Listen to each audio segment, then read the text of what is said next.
ঝিঙে মাছের পাতলা ঝোল। ঝিঙে দিয়ে এই গরমের মধ্যে মাছের এই পাতলা ঝোলটা রান্না করতে পারেন খুব সহজে। রান্নাঘরে কিন্তু গরমের মধ্যে যেতে ইচ্ছেই করে না। তো আপনারা যদি এভাবে রান্না করেন তাহলে কিন্তু বেশ ভালো লাগে এই ঝিঙে মাছের পাতলা ঝোল। গরমে আরামদায়ক খাবার। তো আমি মাছ হলুদ লবণ মেখে নিয়েছি, ঝিঙে কেটে নিয়েছি, আর একটা ব্লেন্ডারে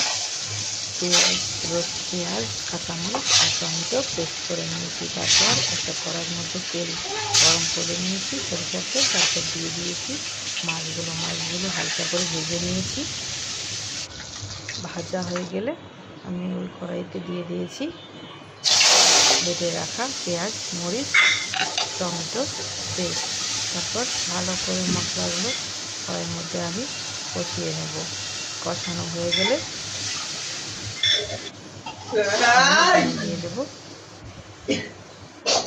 কিছুটা পানি দিয়ে মশলাটা আমি আরও ভালোভাবে কষাবো, কারণ মশলাতে পড়ে না যায়, এই জন্য পানি দিয়ে দিয়েছি। তারপর হলুদ, লবণ, মরিচের গুঁড়ো, জিরে গুঁড়ো, ধনে গুঁড়ো, কড়াইয়ের মধ্যে যেসব মশলা থাকে সেসব মশলা দিয়ে আমি পেঁয়াজ পেস্টটা ভালোভাবে কষিয়ে নিয়ে যে মশলা কষানো হয়ে গেলে দিয়ে দেবো কেটে রাখা ঝিঙ্গাগুলো ধোয়া হয়ে কাটা হয়ে রান্না করার আগে আমি কেটে ভালো করে ধুয়ে নিয়েছি। তারপর এভাবে এই মশলার সঙ্গে ভালোভাবে কষিয়ে নিয়েছি। এই ঝিঙ্গাটি কষানো হয়ে গেলে দিয়ে দেব কিছুটা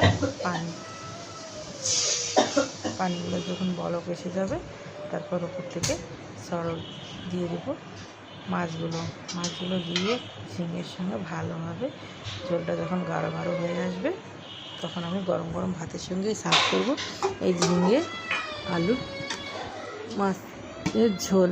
এই ঝোলটা কিন্তু খেতে বেশ ভালো লাগে।